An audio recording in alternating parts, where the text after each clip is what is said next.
Hello and welcome everyone to our community empowerment training. We are here currently in a series where I don't know yet how many parts it will have, because the community empowerment training is based in the community, and often my plans of 1, 2, 3 episodes get expanded by the questions and feedback and comments I get. So we are here in the series of How to Stop All Wars, the Neuroscience of Peace, Part 2. If you have not watched Part 1 live or in the replay, please do so. Wolanya, please mute yourself. Let me see if I can do it. So last week we spoke about you and peace in general.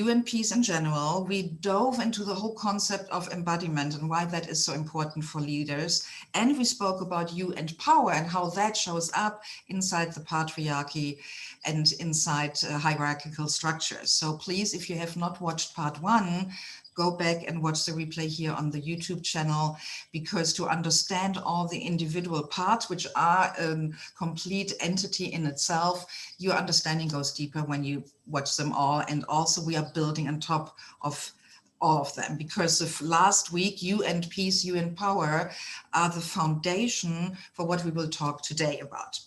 And before we go into the teaching and to the content I have prepared, we do a short grounding exercise. And I will tell you in a few minutes from a brain perspective why what we are now doing together is so important and what it has to do with peace. So without knowing the why, I invite you to follow along. And when you watch the replay, please always, when I do exercises, to make the viewing time for you more valuable, follow along, because when you experience something, your brain is more able to remember it, obviously, and has more chance of creating new neural circuits. By the way, when I make this kind of gesture, if you're new to my world, my hands then symbolizes the fingers, the different dendrites and axioms and how they are in our brain connecting with each other. So the exercise goes like follows, like this. You are sitting, I assume, even though not all of you are visible for me. You put your feet a bit wider than shoulder widths apart or hip widths apart, with the toes tiny bits towards the side, and you feel like you feel your weight on your chair or whatever bench bed you are sitting on. Yeah, you make like a conscious effort to sense your own body weight, and now sense how the chair, bench, bed is carrying your weight. And now shuffle a bit with your feet. And ideally you have your shoes off. It's much more intense when you do it with bare feet. Shuffle with your feet and really make a conscious effort to sense the ground, the floor on which your feet are resting. And when we are sitting, most of our body weight is carried by the thing we are sitting on, but still a bit is also carried by the floor under our feet. If you like, you can close your eyes. Take a few deep breaths and feel how gravity from our beautiful Mother Earth, our planet we are living on, how gravity is pulling you down. And yet, on the same time, I want you to also feel with a deep in-breath and strengthening and lifting and straightening your spine. You breathe in and stretch up towards, with your head towards the ceiling or sky when you are outside. Despite the pull of gravity down, there is something, a power which also keeps you up straight, upright, towards the sky.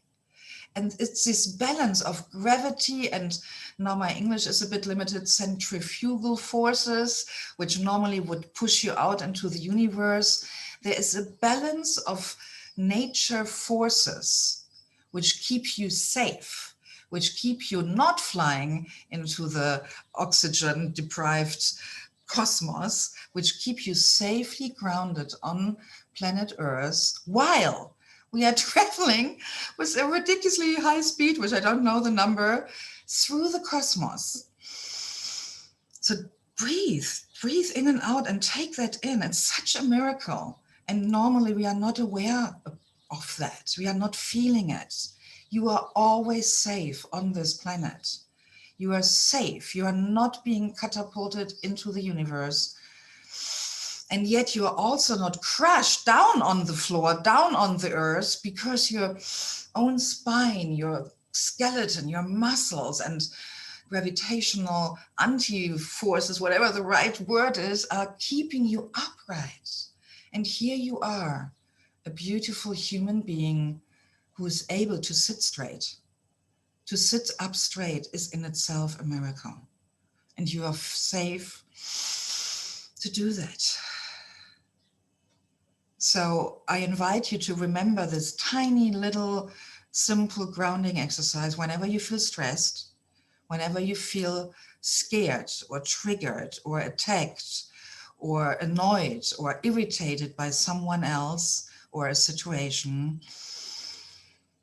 to do this grounding exercise and to remember this amazing miracle that you are safe, that you are glued to Mother Earth carrying you, and yet not crushed, yet upright and straight. And when you're ready, take another last deep breath and then return to neutral breathing. Open your eyes, and in a few moments you will understand why this simple exercise is so brilliant and what it has to do with the neuroscience of peace and today's topic, which is you and your ego. We are talking today about our ego. Yoo-hoo! The ego. Yes, I say it so laughingly and lovingly because you and your ego, this is our topic for today. I love the human ego. I completely am a fan of the human ego. And that in itself is already against mainstream. And you know me by now, I always do this kind of from what the patriarchy has taught us to what my dismantling research, looking for the truth has shown me without never, please, I'm never saying, and what I found out is the truth written into stone. It's my current research level. It's what I believe to be true in this moment. And so when it comes to the human ego, in my observation and research, and this is a topic I'm now 54, I consciously worked on that topic for 25 years. I have a book not fully finished and not published yet, an ego management book, because I'm so fascinated by the ego. And for me, the ego is one of the most powerful resources we as leaders have to master, which is sadly completely misunderstood by mainstream inside the patriarchy. So to make sure we all talk and think about the same thing, let me give you a very simple understanding. Obviously, ego management is a huge topic. I could talk a whole month every day with you about it. It's one of the major pieces of my curriculum in the Juicy Life Leader Academy. Today, I give you a salami slice, a sliver, with the focus of what do you need to understand about the ego when it comes to the neuroscience of peace and how to end all wars. So I'm not giving you the whole big pie about my ego management philosophy and curriculum, just what we need today for our focus. So our beloved brain, you heard me saying this already, is by evolution wired and constructed based on design principles. And one of the core commitments, and this is now where the ego is plays such a crucial part, is to make sure that we survive, that that your survival is guaranteed. So when it comes to the ego, and I make it very simple, for me, the ego is the part of our brain which resides mainly in the back and lower parts where the subconscious mind resides. And it's all the parts, and it's not in a tiny area, it's literally in lots of them. So when you do these brain scans and people's ego is triggered, you see lots of areas lightening up. The ego is the part in our subconscious mind which is dedicated, committed to our survival. And there's a big distinction to make. The ego's job is your mind survival. The survival of us is its responsibility. Yet, now comes the distinction, yet our happiness is our responsibility, our job. This is a crucial, crucial distinction. Our ego, to be honest, doesn't care if we are happy or unhappy. It only cares about if we are surviving. This is a huge, important distinction. Yet the ego is not whatever you might sometimes hear people talking about, oh, he is so egoistic and he's so egocentric, or she, and there are schools of thoughts, including spiritual ones, where it's all about, oh, you have to overcome the ego, you have to transcend the ego in order to evolve, or worst, you have to get rid of the ego, you have to fight the ego. For me, this, I say it lovingly, these are misconceptions of what the ego is and how it works. And for me, it's literally all this fighting and overcoming and for me, this is a bit of BS, because it doesn't honor the nature of the ego and it's counterproductive. You heard me saying when we talk about change management 101, and if you remember the meme, you can unmute yourself and say it out loud with me. What you resist, persist. I say it again, write it down, Change Management 101, what you resist, persist. So if there is something where the ego goes in a wrong direction with us, if we are fighting the ego, if we are making the human ego the enemy, hello, what does it do? This is a simple principle of Tai Chi. Push, push. What caused push on the other side? Push, push, push. The ego becomes stronger, more irritated, more agitated, goes on the barricades, and we are creating an internal war. So fighting the ego is not the right productive strategy. Plus, again, I want to honor it. One of my goals today is here. I want to inspire you to literally change your relationship with your ego and maybe follow my footsteps and fall in love with it. Because the ego, I believe, is essential, absolutely essential to make us human. I believe if you were able to transcend it or get rid of it or whatever, or cut it out somehow through brain surgery, you would stop being human. You would, I don't know what you were, what you would be, if you would be an animal or an alien or something crazy new. I don't know, but I'm like, this for me is personally written into stone. If you cut out our ego from us, if that were possible, you stop being human. For me, this is why I love the human ego. It's essentially what makes us human and distinguish us from everything else, the animal queendom, kingdom, or fairies or angels. Or I think the ego makes us human. It makes us who we are. And why not honoring that, learning to understand it, love it, and manage it and tame it and deal with it? That is my approach. And for the moment, I invite you for today to follow that concept along. You don't need to believe me, just follow along and try it and test it, what I'm going to tell you, why that is so crucial for our commitment here as Juicy Life leaders to step into the possibility, into the dream of ending all wars. And we talked in part 1 about that possibility. If it's naive or a real possibility, watch part 1 for that. So when it comes now to our beloved ego, I'm looking here at my notes. The first switch I wanted you to make is from the paradigm, the context and the patriarchy that the ego is bad to the ego is essential. So we can't and should not even try to get rid of it. The second distinction I gave you was the ego is committed to our survival, and our happiness is our own job. Because a lot of time people blame the ego for their own unhappiness, not understanding that they just didn't do a good job and now they blame someone else for their own bad job they've done. And now let's understand in the context of neuroscience of peace, what is the core job of the ego. What does it do? So the first big premise is and I call my ego, I'm a bit of a romantic, I'm a girl. I love the whole romantic stories about the knights, sexy, gorgeous, dressed knight on a white horse.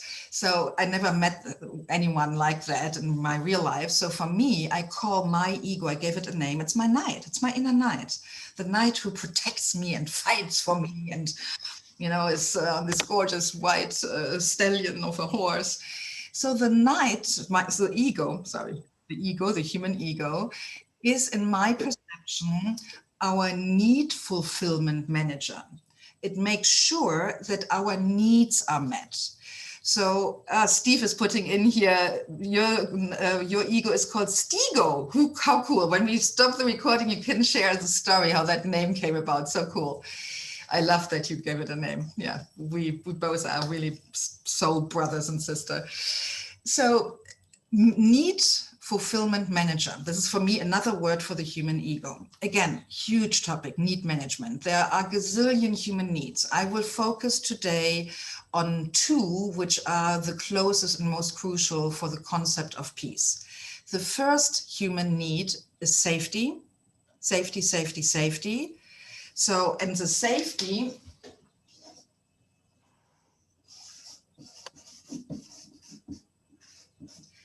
needs to be distinguished. The most foundational one is the physical. And then there are in the, like in the theory of need management, there are different words: emotional safety, psychological safety, social safety. I like the word which encompasses most of them, psychological safety.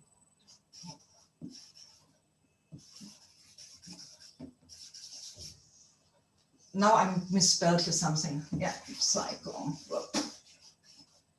psychological safety.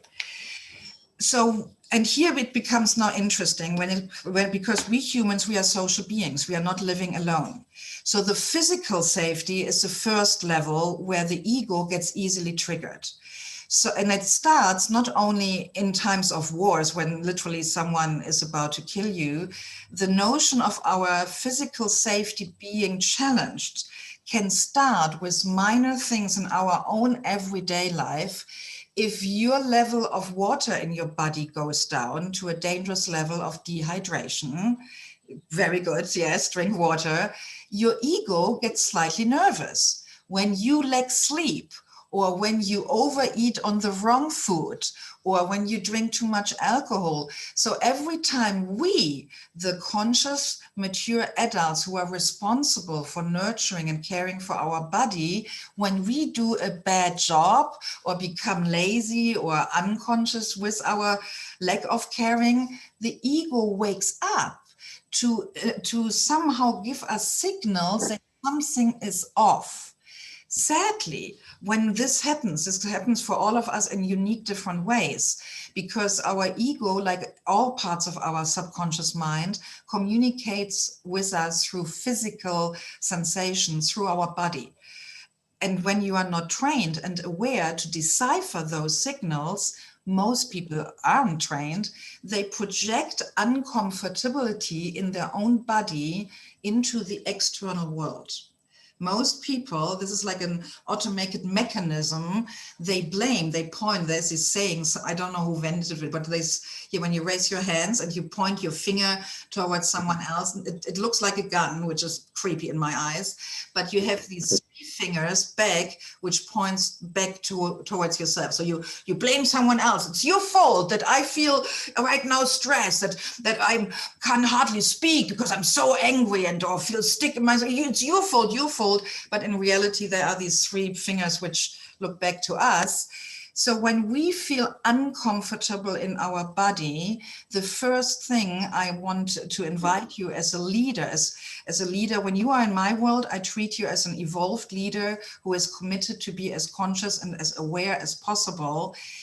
Please, the first thing is, please stop the automatic blaming, looking outside, what's wrong in the situation, who just said something stupid, or who discredited me, or who didn't agree with me. First check This is really physical safety. Always first check in. How well have you done a good job with your own nurturing and caring for your physical needs of your body? And it literally comes down, have you gotten enough fresh air? My husband always comments on that when he enters my office, that I need to open the windows more, but I'm so often here on Zoom and it gets sometimes noisy and with the other people in their garden doing something. So lack of oxygen, and I sit here for hours in front of my screen, I might not even realize that. So it starts with the oxygen, goes with the water, the sleep, and then the food intake. If these things are out of whack, and that literally has to do with our commitment to stop all wars, because if we are physically unsafe and feel, to be straight, like shit inside ourselves, then we are already at war inside ourselves. It's really hard to go into a negotiation, into a room. Let's imagine Israelis and Palestinians, all in one room and a big table, and you are the mediator. You go in as a leader and you want to work here on peace, but you feel inside yourself not safe physically because subconsciously your whole body, your health is out of whack. How do you think you can do a good job? So stopping all wars starts with physical safety, and that's our job, to make sure the foundation is there. Second step is to ensure psychological safety. And here it becomes tricky, because here, being social beings, we are to I'm cautious a bit to say that. When I say we are depending on others, maybe that's a better word. We are independent and dependent in our interdependentness. It's a bit of a paradox. I believe we all have more freedom than we in our daily life consciously use. And it's a paradox. And we are also more depending on each other because of the unity, because of the oneness of all of us with each other, which we are not present to. So when it comes to psychological safety, here it's about status in society. If you are working in a hierarchical company, there's an org chart, and you can see who is supposed to talk with whom and who has power over one of the others. And so power, status in our patriarchal society, it's highly important that we feel safe, that our status is acknowledged and accepted by others. And oh my gosh, all hell breaks loose if someone dares to challenge our status. And now it comes again with our own responsibility. And let me check here, there's a bit of beeping noise. I'm muting here everyone again. The challenge is that, again, we have a tendency when we are in a group and we start to feel awkward, we start to feel unsafe regarding who am I in relationship to the group. We have a tendency to first blame the group of not saying the right thing, of not giving us the right chair or the right position at the table. I use here some metaphors. And sometimes it's not the other person who triggers that sense of uncomfortability and unsafeness. It is our own beliefs about ourselves, which we carry with our brain into the meeting and project onto the meeting. So if I make it simple, if I believe I'm stupid, or I'm a loser, or I'm not good enough, and I go into a meeting and someone says something, just a curious question about the content I just said, my ego, my beloved ego, my knight, might get triggered and already pulls out the sword, because with my projected belief I'm stupid, this becomes my perception filter, the glasses through which I hear what the other person says. So the innocent question about a content I just voiced from another person lands maybe on me and my ready to fight knight as a critic or even an attack. So again, beloved Juicy Life leaders, I ask you to slow down when you sense you start to feel uncomfortable in a group meeting, and instead of immediately assuming something is going on with the others and they don't like you, don't respect you, don't cherish you, don't da da da. Again, look first inside if there is maybe an old story, an old belief in you about yourself, which now works like a self-fulfilling prophecy you project onto the group meeting, and then it comes back to you. And that, for example, is sadly something which happens on the big scale in the world, like literally politics, where nations or people have a past, have a story, have beliefs about themselves, who they are and how they became to be who they are, and we all have that, and then they create a certain persona.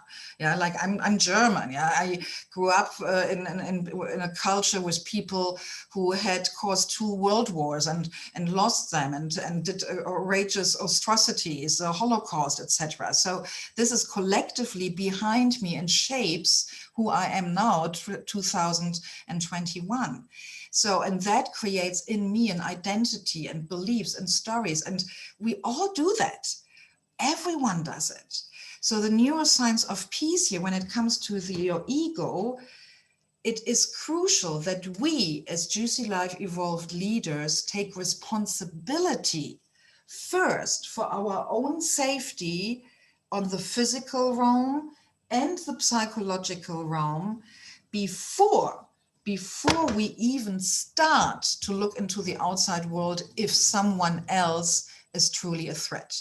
And please don't misunderstand me here. I'm not saying that there are not external threats. I'm not saying that there are sadly sometimes people who might physically harm you or even kill you. Here in the United States, we have on the news nearly daily of examples of innocent people being shot, being just sadly in the wrong moment, in the wrong place. Children, just last week, 2 children sitting in car seats in the car of their parents and being shot because their parents drove the car into a situation, being in the wrong moment, in the wrong place. Horrible. So I'm not saying that there are not external threats to our physical safety, or that there are not people out there who want to attack us psychologically. And yet, if we want to be warriors for peace, if we want to fight and be leaders for peace, our first duty is to understand how our brain works, how our egos, who, as you know, there's this famous saying, there's the 2 F's, fight or flight. When the ego gets triggered and thinks your safety is in danger, then your ego goes, depending on the makeup of the situation and your personality, into one of the F's. I personally prefer the 3F model: fight, flight, and freeze. Fight, flight, and freeze. And to remember these 3F, I like to use, imagine for the fight, a female lion who is attacking you to protect her babies. The flight, imagine here a rabbit. I have here this morning walking through my garden several rabbits who ran away as soon they heard me coming. And the freeze, like a deer in the light of a headlight coming towards, who just freezes. So these are the standard 3 reactions of our beloved human ego. And when it comes to war, obviously, the first one, the fight one, is the one which causes wars. So if we want to override this innate fight, aggression tendency of the ego, which is responsible and committed to our survival, we as leaders have to start taking responsibility first and foremost, about our own safety, physically and psychologically. And with that, I make a cut, and we will talk about the ego and control and a few other things next week. So please join me live next week so that you can be part of the discussion, which we will do now after the recording stops. If you want to get the invitation to the Zoom link, please sign up through the link below this video, juicylifeleader.com/free training. And you can be part here of this global growing tribe of men and women who are committed to dismantle the patriarchy so that we can evolve and create together a post-patriarchal society based in gender partnership, a society, a world that works for everyone, and stopping our wars and learning the neuroscience of peace as part of the process. So thank you for those who joined here live, and for you, my beloved viewer, thank you for investing time and attention and effort to rewire your own brain, to grow and to become the happy leader the world needs. You matter, and your happiness is your biggest gift for the world. And if you want to join my Juicy Life Leader Academy, you find the information below as well, juicylifeleader.com. Bye for today.